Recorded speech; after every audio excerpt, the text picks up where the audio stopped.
आज है 19 नवंबर 2025। Current affair के जितने भी इम्पोर्टेंट क्वेश्चन बनने वाले हैं सभी को इस वीडियो में डिटेल में बात करने वाले हैं। तो चलिए बिना देरी के स्टार्ट करते हैं।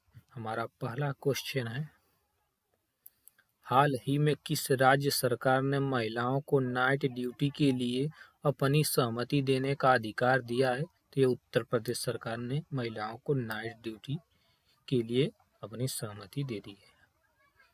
इम्पोर्टेंट पॉइंट की बात कर लेते हैं। लखनऊ यूएनईएससीओ ने गैस्ट्रोनॉमी को क्रिएटिव शहरों में शामिल हुआ है। रक्षा मंत्री राजनाथ सिंह ने लखनऊ में टाइटेनियम और सुपर अलॉय मटेरियल प्लांट का उद्घाटन किया। उत्तर प्रदेश सरकार प्रत्येक मंडल मुख्यालय पर दिव्यांग पुनर्वास केंद्र स्थापित करेगा। स्वदेशी उत्पादों को बढ़ावा देने के लिए उत्तर प्रदेश सरकार ने स्वदेश मेले का आयोजन कर रही है।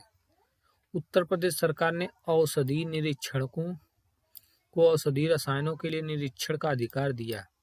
उत्तर प्रदेश सरकार ने पाठ्यक्रमों की मान्यता और प्रवेश की जांच के आदेश दिए।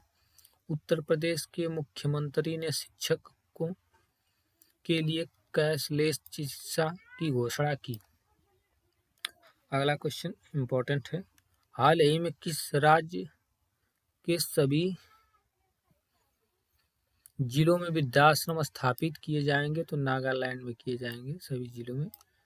इम्पोर्टेंट पॉइंट के बारे में बात कर लेते हैं। प्रधानमंत्री मोदी ने नागालैंड के पहले एकीकृत एक्वा पार्क पर आधारित शिला रखी है। नागालैंड विश्वविद्यालय के 4 संकाय सदस्यों को प्रतिष्ठित विश्व के शीर्ष 2% वैज्ञानिकों की सूची में शामिल किया गया। देश में महिलाओं के लिए सबसे सुरक्षित शहर कोहिमा माना गया। भारतीय सेना ने नागालैंड में एक्सरसाइज ड्रोन प्रसार का आयोजन किया। नागालैंड ने छतों पर सौर ऊर्जा को बढ़ावा देने के लिए सौर मिशन शुरू किया। मेलुरी नागालैंड का 17वां जिला बनेगा। नागालैंड ने 25वें हॉर्नबिल महोत्सव के लिए वेल्स के साथ साझेदारी की। अगला क्वेश्चन है, हाल ही में मेटवाई ने कहा साइबर भारत सेतु कार्यशाला शुरू की है? यह त्रिपुरा में की है। राइट आंसर है ऑप्शन है। पीएम नरेंद्र मोदी ने 524 साल पुराने त्रिपुरा सुंदरी मंदिर का उद्घाटन किया। त्रिपुरा में सबसे पहले एआई टूल सभासार को लागू किया गया। न्यायमूर्ति एमएस रामचंद्र राव ने त्रिपुरा हाईकोर्ट के नए मुख्य न्यायाधीश के रूप में शपथ ली। त्रिपुरा भारत का तीसरा पूर्ण साक्षर राज्य बना। त्रिपुरा सरकार ने किसानों को सशक्त बढ़ाने के लिए विकसित कृषि संकल्प अभियान शुरू किया। अगला क्वेश्चन है, हाल ही में केंद्रीय कृषि एवं किसान कल्याण मंत्री शिवराज सिंह चौहान ने किस राज्य में वाटरशेड महोत्सव का उद्घाटन किया? तो आंध्र प्रदेश में किया। आपका राइट आंसर है ऑप्शन सी। आंध्र प्रदेश के पर्यटन विभाग ने बाढ़ के कारण भवानी द्वीप को बंद कर दिया गया। भारत की सबसे बड़ी भूतापीय ऊर्जा प्रौद्योगिकी पायलट परियोजना आंध्र प्रदेश में स्थापित करने की घोषणा की गई। आंध्र प्रदेश के पर्यटन विभाग ने वैश्विक पर्यटन पुरस्कार 2025 जीता है।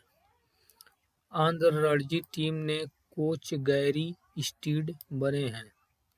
आंध्र प्रदेश सरकार ने तिरुपति में एक स्पेस सिटी और मदकशिरा में 2 प्रमुख रक्षा निर्माण केंद्र स्थापित करने की महत्वाकांक्षी योजना की घोषणा की। अगला क्वेश्चन इम्पोर्टेंट है, हाल ही में जारी एशिया के सबसे खुशहाल शहरों में कौन शीर्ष पर रहा है? तो ये मुंबई रही है।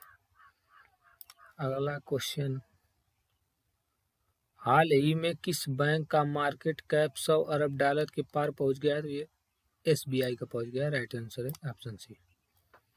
अगला क्वेश्चन है, हाल ही में किस देश में कालचक्र सशक्तिकरण का उद्घाटन किया गया? तो यह भूटान में किया गया। भूटान ने ग्लोबल पीस प्रेयर फेस्टिवल की मेजबानी की। 14वीं भारत भूटान सीमा प्रबंधन और सुरक्षा बैठक थिम्पू में आयोजित की गई। भारत और भूटान में पहली रेल संपर्क परियोजना को मंजूरी दी। भूटान ने दुनिया की पहली क्रिप्टो पर्यटन भुगतान प्रणाली शुरू की। भूटान ने भारतीय शिक्षाविद अरुण कपूर को शाही सम्मान प्रदान किया। निवेश आकर्षण और रोजगार सृजन के लिए भूटान माइंडफुलनेस सिटी का निर्माण करेगा। भारत और भूटान की सीमा पर पहला एग्रीगेटेड चेकपोस्ट शुरू हुआ।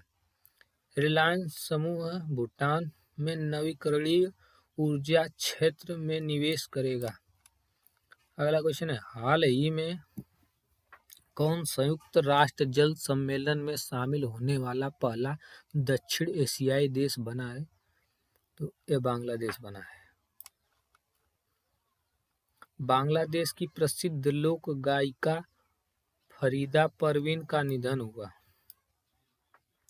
भारत ने भूमि और समुद्री बंदरगाहों के माध्यम से बांग्लादेश से जूट आयात पर प्रतिबंध लगा दिया है। बांग्लादेश ने 8 अगस्त को नया बांग्लादेश दिवस घोषित किया। असद आलम सियाम को बांग्लादेश का विदेश सचिव नियुक्त किया गया।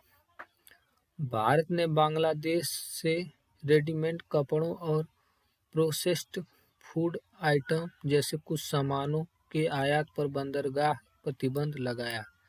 भारत ने बांग्लादेश के लिए ट्रांसशिपमेंट सुविधा की समाप्त की। बांग्लादेश ने गैर सैन्य अंतरिक्ष अन्वेषण पर NASA के साथ आर्टेमिस समझौते पर हस्ताक्षर किए। अगला क्वेश्चन है, हाल ही में भारतीय वायुसेना ने कहां पहली बार पूर्ण स्तरीय एयर शो आयोजित किया है? ये गुवाहाटी में किया है। अगला क्वेश्चन है, हाल ही में भारत और श्रीलंका के बीच संयुक्त सैन्य अभ्यास मित्र शक्ति 2025 कहाँ शुरू हुआ है? तो बेलगावी में हुआ है। आपका राइट आंसर है। अगला क्वेश्चन है, हाल ही में मेटवाई ने कहाँ साइबर भारत सेतु कार्यशाला शुरू की है? ये त्रिपुरा में की है। Right answer Tripura. ICC महिला विश्व कप 2025 भारत देश ने अपना जीता है।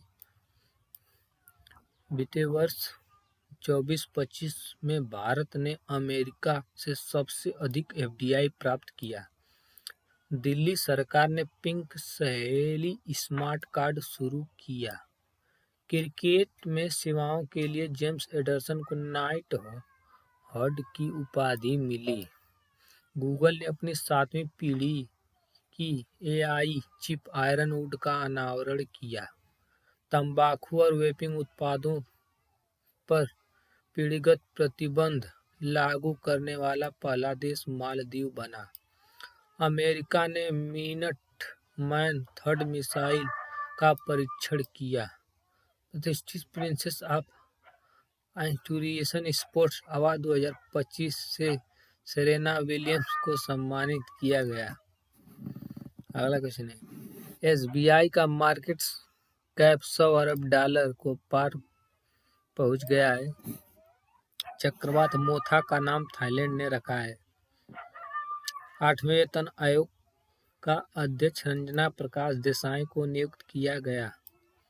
बिहार की गीगाबिल झील भारत की 94वीं रामसर साइट बनी है। 300 वर्ष पुराना कार्तिक नाच उत्सव नेपाल में संपन्न हुआ। मध्य प्रदेश का नवरादेही अभयारण्य चीतों के लिए तीसरा आवास बनेगा।